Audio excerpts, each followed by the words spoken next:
Hi, welcome to another episode of Manju Ramanan Talks. And here I have a very esteemed, a very young musician from India. We are talking to somebody whose concert was yesterday, and it was in Bardubai, and it was well attended, and it was magic. It was pure magic on stage. I'm speaking to the very talented Mr. Sandeep Narayan.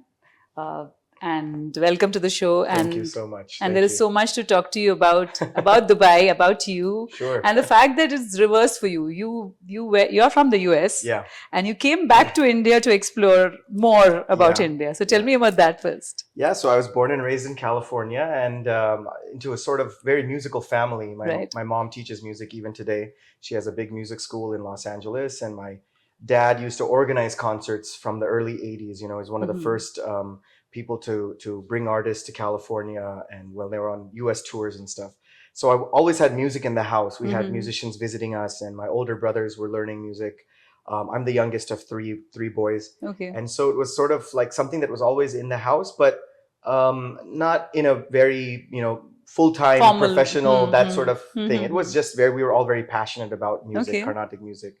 And I mean, it's sort of a long story, but the gist of it is that I got more and more serious as time went on, and my Right. parents saw that, and So you then learned from your mother. I learned first from my mother. Yeah, she was Okay. my introduction into formal lessons. Okay. But that itself is kind of a funny story because my mom was teaching, and I would just go into the classroom, Okay. and I'd be literally in her lap as a baby. Uh-huh. And then when I was about 4 years old, I started on my own humming the songs which she was teaching her students. And my dad said, Wow. "Where did he learn that?"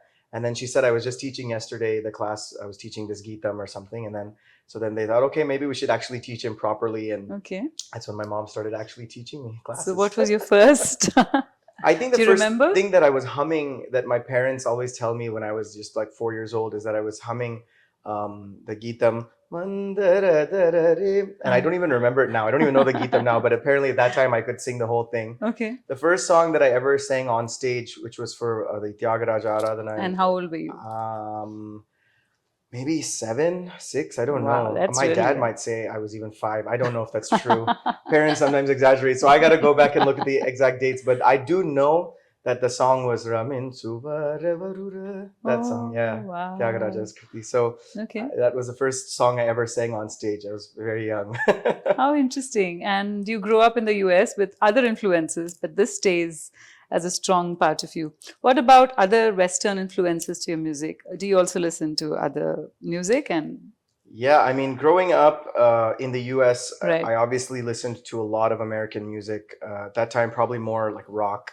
As a kid, I was listening to a lot of probably like what my brothers were listening to. So that trickled down a lot of U2 and then maybe Pearl Jam, Guns N' Roses, bands like that. And then later on, Dave Matthews Band and sort of a lot of like rock. And then, of course, probably when I got to high school, I started listening to a lot more of like rap, hip hop. So like Eminem and Jay-Z and Snoop Dogg and Dr. Dre, all the kind of radio stuff, main Right, popular right. stuff that kids were listening to in those days. I think at that time it was very separate for me. That and my Carnatic music, or like my American lifestyle, and then the Indian. So you could make culture. that clear cut. Kind of. I don't think I was consciously doing it, but looking back, it was sort of like this was this side with my friends in school, and then this was this thing at home or on the weekends with our, kind of community Right. friends, family friends. The Carnatic music would be here, and that all that stuff would be there. You never decided to marry the two at any given stage in your life. Not really, but now it's happening. At that Okay. time, no, but now it is happening. Okay. I've got some projects going on where we're definitely. I did a Tilana EDM version. I think it came out a couple of years ago. Something that I worked on during the pandemic. I was in Los Angeles. I had gone home to visit my parents at one point when some of the travel opened up, and I have a very good friend from Australia, but he was in India at the time, and he's a percussionist. His name is Tao, and he works on a lot of electronic music. And I said, "Hey, I've got this idea. Can you do something with it?" And in like a day, he sent me a sample. He said, "This is what I'm thinking," and it Okay. was so new and so cool. I said, "Let's do it," and then we ended up working on this whole track.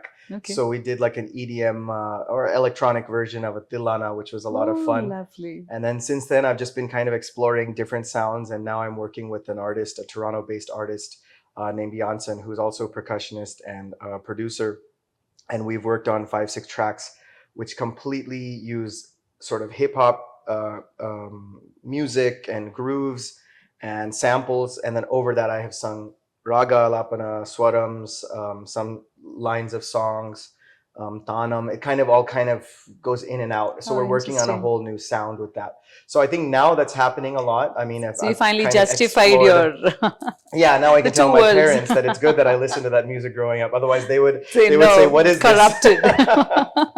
Yeah, it's coming together now. How interesting. Can you sing something from one of those? From one of those, well, see, the one that I did with the electronic, these need so Yes. much backing, right? It Yes, needs and so much of the music. Yeah, production. yeah, yeah. But in the electronic tilana, it was purvi tilana. So niri niri ga ma ga ri sa, niri ga ma da ma ga ri sa, niri niri ga ma ga ri sa, niri ga ma da ni ma da ga ma ga ri sa, ni niri niri ga ma ga ri sa, niri ga ma da sa, ni ni da ma da sa, ni ga ri ni da ni da ma da ri ni da ma ga ri sa, niri niri ga ma ga ri sa.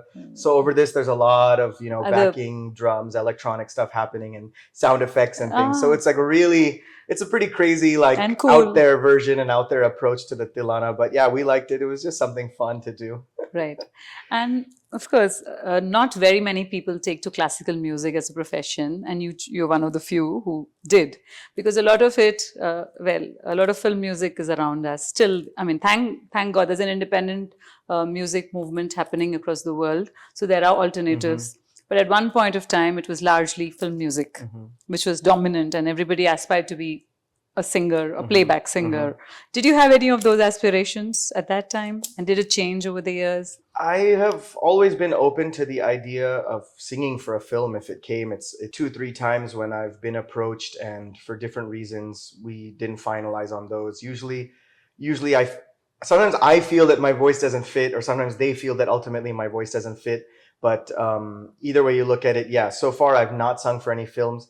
But I think that also that film music has, or just the fact that a lot of music has become popular through films, has allowed so many music directors to explore different directions. Right. And only because of that, now you've got such a strong, or at least an independent music scene, which is getting stronger, each day, with so many artists doing things. Right. So who do you listen to currently? In what? In which non-classic, yeah. I'm talking about non-Carnatic music, if I say. So the thing is, because I grew up listening to so much Carnatic music, these days, actually, I have reduced the amount of Carnatic music I listen to. People find it funny when I actually tell them, like, oh, I hardly listen to Carnatic music. It's not that I don't.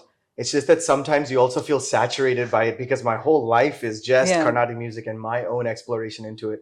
So I've actually slowed down my listening to other artists, even in Carnatic right now. So I actually end up listening to more non-Carnatic anyway. But I wouldn't say it's any specific artist, because I end up turning on like these Spotify top 40 playlists, that sort of stuff. But the thing I do really enjoy listening to these days is I have gotten really into like bhajans, like especially Bhimsen Joshi ji, what he has sung, Pandit Venkatesh Kumar, a lot of the bhajans, and then some vachanas that they have sung, and then even abhangs, some of the Marathi abhangs. So just kind of like going back to a lot of the older artists that, see, I didn't listen to a lot of Hindustani classical music growing up. In my house, it was mostly Carnatic, almost 99.9%. So now I've explored that and seen how those can also, it's also kind of like building more material and repertoire for myself. Because of course I keep learning Carnatic songs, that goes on, that goes without saying. But this is something that I have to sort of actively seek at the same time. You sang in 8 languages yesterday? 8 of them? No, was or it 6? Tamil, 6? Telugu, Sanskritam, Kannada, Marathi, Hindi, Urdu types. And then I guess, so yeah, that's probably at 6. What did I sing? Malayalam. 7. Yeah, that Kathakali thing. There was a Kathakali padam I sang yesterday. So 7? Yeah, so that's pretty much. Didn't sing in English, so just 7. So that's coming up. No, at least not in Carnatic music. I don't think it'll fit. Right. But tell me, of course, there's a classical tradition, there's a folk tradition. There are different traditions in India. The rigor that you use, the kind of discipline that requires. I mean, what you presented on stage definitely has a lot of hard work behind all those things. How many hours of practice are you? How disciplined are you? Are you very, what is the magic behind what you see on stage? These days, my schedule is so crazy that I don't have that routine that I once had. So now it's like I can't say that every day I practice X number of hours. It's a lot of, oh, I have 3 days off. Let me learn a song. It's like that. Let me Yeah. look at this and look at that. And oh, I've got a concert coming up. Let me prepare something new, something special for that. It could be a Ragam Tanam Pallavi or a new Tillana or a new bhajan or abang or something. It could be so many different things. But there was a time when I did have a very strict routine, which was when I moved to India. So in 2006, I moved to India with the sole purpose of exploring my music. I wasn't exactly sure that I was moving to India permanently, but it was a very open-ended, indefinite sort of move. I thought, let me go at least for a year or two and see how things go. At that time, I was done with university. I wasn't working. I would just go for music class. Whenever my teacher said to come, I would go. So if it was every day, I'd go every day. If he was traveling and it was every other day, I would just go whenever he was free. But without fail, I would practice 2 or 3 hours in the morning, and then I would practice 2 or 3 hours in the evening. Sometimes if I went to listen to a concert, which I would try to do almost every day, Right. then my practice would either be a little earlier or it would get pushed or maybe skipped in the evening. But my morning practice would happen without So 4 to fail. 5 hours of. Yeah, I was doing at least 4 to 5 hours of practice every day when I first moved to India for the first few years at least. Yeah, until my schedule became a little bit, more busy as I started traveling more. After 3-4 years, I started touring, and then probably that daily 4 or 5 hours went down. Right. But even now, when I sit down to practice, sometimes I'm locked up for 2-3 hours at least, and I don't make it, kind of a hibernation. You don't see me emerge from that spot for 2-3 hours. And does travel affect it? And the fact that do you get inspired by the sounds of different regions, like this part of the world, which is the Arab world, has a different kind of music? Does it inspire you, enhance what you do? Is there any derivations? I've listened to some. I would like to listen to a lot more. And it's something that I would need to explore probably with artists specifically so that we can exchange. I mean, there's one part which is just listening and you kind of, you pick up something from there and you can kind of replicate it or try to replicate it. But what works better is if you can actually work with artists and come up with something that has a little bit of this, a little bit of that.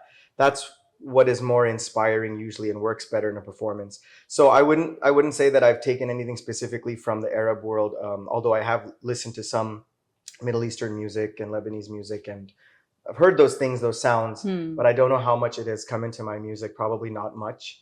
But it's definitely something that I'm interested in, exploring those things, the aspect of, as I travel around different parts of the world, the sounds in each of those places, pick up something and kind of incorporate that. That is definitely something which could be and should be explored. And you've also collaborated widely with artists across India who are not necessarily Carnatic classical artists. So tell me about that. Not wide enough. I have a lot more to do, but started collaborating. I mean, the funny thing about just a little backstory on my collaborations, or before I started collaborating, was that there was a time when I first moved to India that I was just happy to perform anytime I got a concert, because it was so few, when I first started, once in a few months. Right. That then I also got approached to do fusion concerts. And so I said, yeah, let's do it. I just wanted to get on stage and get that experience. Then after some time, I felt that my focus was getting split here and there. And even at that time, somebody had approached me for a film. I sang some rough tracks and was helping them with some chorus. So I was doing a little bit here, a little bit there. And then I also kind of thought, I need to do one thing properly first. I've come all the way from America. So I kind of made a decision one day. I said, I'm going to stop doing all this other stuff, and I'm just going to focus on like Carnatic, building my repertoire, building my skill set there. Anybody who said fusion or collaboration, I said, not right now. I don't want to do that. I don't want to do that. So there was a period of several years when I was actually in that mindset. And only probably a few years ago, I thought, okay, I think this is the right time now. I'm established, doing well in the Carnatic scene, and confident enough that I can start to venture out of that space and also expand on what I am comfortable with within my sort of ideas or principles of what I believe in.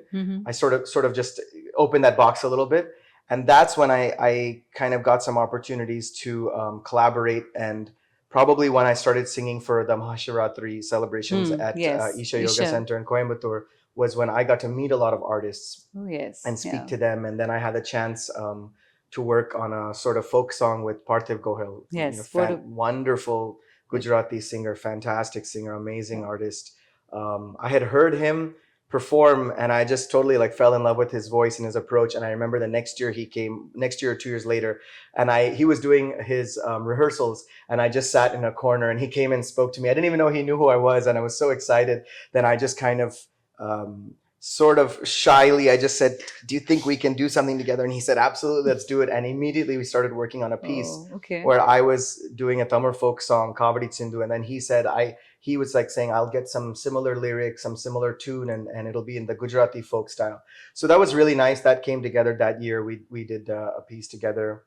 Subsequently, I've worked with Tamil Nadu-based music directors and musicians like Sean Roldan, who's really doing so well in the Tamil independent music scene as well as the film music scene. And then sang a track with, not a full track, but we sang a song in Mahashiratri with Carnatic, film singer. He's a fantastic singer as well. And like that, I've just gotten some opportunities in the classical field recently.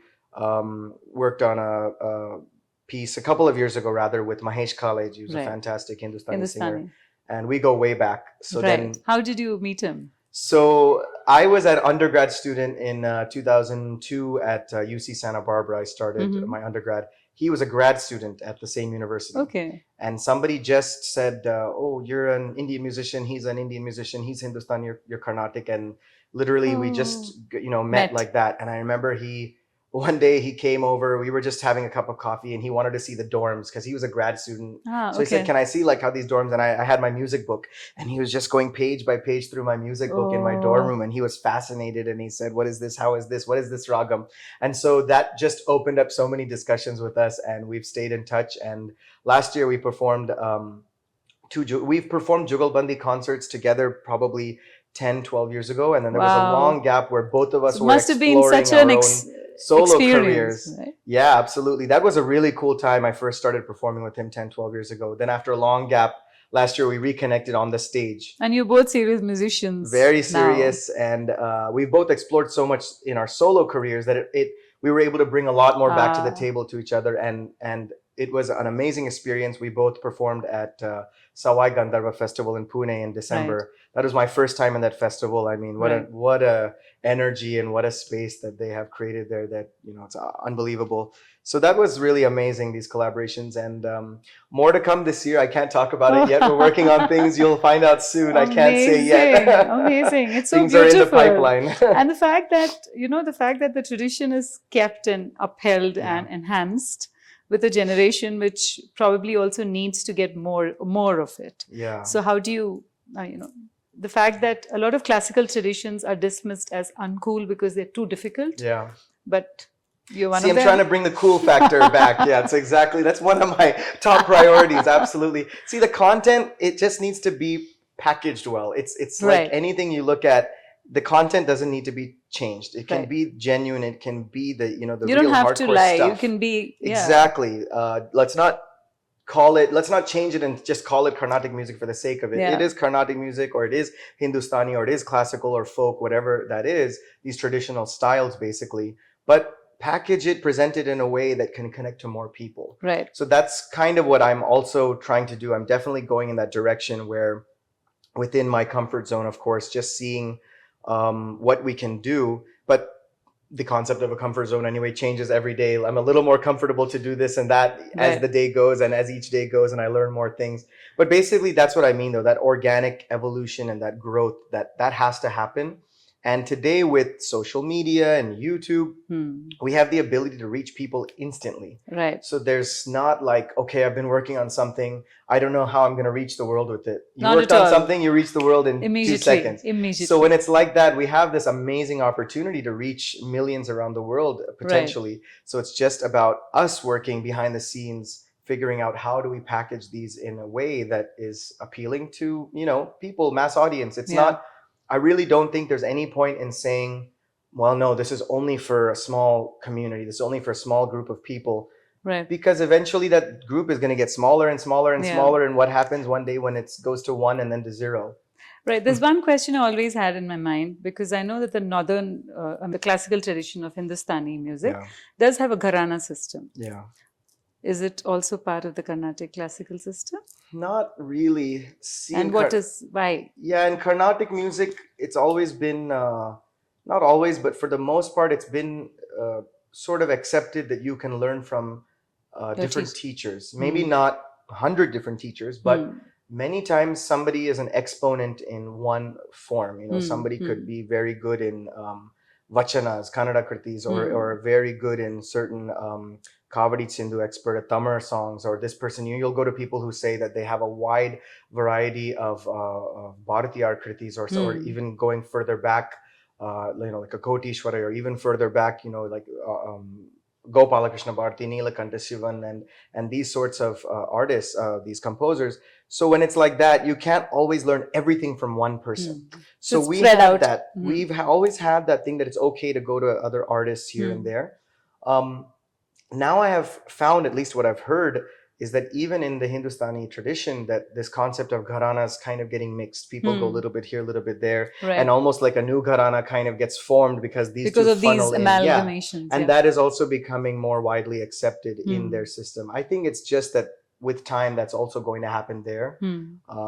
We learn so much from recordings and Carnatic music, things that sometimes I have honestly learned something from a recording which my own teacher has sung, but I just grew up hearing this version and I learned it. And I said, is it okay? And they're like, yeah, that's okay. Okay, sing it. Let's just make sure it's okay and polish it up or whatever. And I have even mixed. I've said, I heard that version and your version. I like both. Now what do I do? And I've gone to my teacher and said this. Okay. And so he said, well, what do you like about that? And what do you like about this? Let's see if they can go together. Okay. So it's open. It's pretty open. I mean, to an extent, it's always been much more open in Carnatic in that way. Right. So we have that sort of freedom to do that, to learn. Okay. Also, the fact that yesterday's concert, which was amazing, which had, I think, audiences from all over the world. So you did not just have Indian audiences. You had, within India, you had different cultures who were part of, and also you had Western audiences, you had Arab audiences, and you appealed to all of them. I hope so. And they did. I mean, they sat through the whole concert and they came and, amazing, also the fact that, of course, music, we all know, has a universal appeal. But there's a lot of spirituality in your music. Also the fact that you connect to a source. Now, it's not a question really, but the fact that I think musicians are tremendously blessed because they channel energies really well. Okay. So what do you have to say for that? You said it's not a question, so I'll just say okay. If you say so, your thoughts. Fine. Well, see, I had said yesterday when we were starting the performance that I was giving information, like what is the ragam, who is the composer, and what is the language. Yes. That was a little bit of background information, but more than anything, I was saying that whether you know the language, whether you know what the composer was thinking when they composed a piece, or whether you know that ragam or talam, or you don't know anything about Carnatic music or Indian classical music, everybody has a reaction to art. I mean, the reaction might be that I don't like it. It might be like, this is boring. It might be, I don't get it. But there's some reaction, right? So I was just trying to appeal to everybody to say, just be open, come with an open mind and have any reaction you want to it. Because otherwise, you get a lot of times, you get people who say, I don't know what's going on. I don't get it. There's something happening. So I'm just like, you know what? If that happens, just close your eyes and whatever it sounds like to you, let it just happen. If you feel that it's high energy and it's energizing you, let it energize you and enjoy it. If you feel it's very calming, let it calm you. If you feel that it's bringing some emotions and you want to cry, cry. I've had people cry in my concerts. I've had people dance in my concerts. Very recently, few people stood in the back and danced when I performed in England last month. And I'm fine with it. I just, I want people to have an experience. So if it's spiritual for them, if it's, religious for them, fine. I mean, I'm happy that they have any experience like that, because for me, whatever that is, it's ultimately a connection that I end up having with the person or that audience. And that's really what's special to me. I don't look at it as I'm on a spiritual path or a religious path or any sort of specific thing. For me, honestly, more than anything, I'm just connecting to these people, and that's like, it bounces back to me and makes me feel good. Wow. Okay. Now, there's one question I think everybody would like to ask you. So this is from there, because first I want to talk to you about your repertoire as a musician. Okay. All of this is yours. But one question is, of course, we cannot miss the great Sadhguru who's part of your life. And you have performed at Isha so many times. Yeah. Is there anything specific that he enjoys that you have performed for him? I think this is a question everybody wants to know. I don't know that there's anything like that specifically. I don't know if he has any one thing that sticks out. But yeah, he's been very encouraging of my music for sure. When And did you perform in front of him for the first time? Okay, that's when did he hear me sing for the first time? Well, I sang a little song at our wedding. Actually, okay. He asked me. I think the night before I got married, and he must have heard some small. Okay, no, I do remember the first time that I sang in front of him. I did the inner engineering course before I got married. Okay. So in 2014 summer, and he was conducting the class, and they just asked, "Do you want to sing a song?" They knew that I sing, and I don't know that he had heard me live. Maybe he had just heard some recordings. So they asked, and I sang a song. So that was the first time. So what was that song? Kalai tuki. I sang that song in the Kula Kambodi. Nindraadum Devame kai tukiya Devame. About Chidambaram Nataraja. So I sang that. That's also like one of Radhe's favorite songs. So that's probably why I sang And that. the song that you sang for your wedding now, because you just told me. So then this is funny, the night before Sadhguru asked me if I'll sing a song in the wedding, and I really said, no, I don't want to do that. And the morning of the wedding, my parents came to know that he had asked, and they said, how can you say no? You have to sing, he's asked you. So I sang one song for the wedding, which was kind of more for Radhe, I suppose. Ninnaye rati endru Ninaikirenadi Kannamma Ninnaye Rati Endru Ninaikirenadi Kannamma, which is composed by Mahakavi Subramanya Bharati. So I sang that. And Rati is the Apsara you're talking about. Okay. I sang that in the wedding. So that was there. He heard me in concert after that many times. So I don't know. And he's danced also. I've seen. In Mahashivratri. Yes. He's always dancing. Yes. He enjoys dancing. Right. I have visited Dubai before as a tourist 2 or 3 times. This is the first time I'm coming as an artist and performing, though. Yesterday was my first performance in Dubai. So you must be encouraged to come back. I'm ready to come back anytime, yeah. I mean, see, yesterday's experience was so fantastic. I felt was a great way to start performing in Dubai. And a lot of people have asked me, how have you not come here? Because I've performed in Muscat and performed twice in Abu Dhabi. But somehow Dubai just didn't happen. And we've been trying for several years. And, back and forth just didn't happen. So I'm so happy that it finally came together yesterday. And thanks to such amazing efforts of Jyoti Ishwaran and the Consulate General of India for putting this together. So I really do have to thank them for sure. Right. And so you promised to come back again. I'll come back again. Whoever's calling me, you invite me, I'll come back. Yeah, why not? Sure, we will. We would like to hear more of you and the fusion that we spoke about. Sure, I'm loving that. I think people are waiting fusions for. Or collaborations, Jugalbandi, call it whatever you want to call it. Music is music. I'll do it in any form. Thank you very much for speaking to me. It was just so beautiful. Much for having me. Thank you so much. Thank you.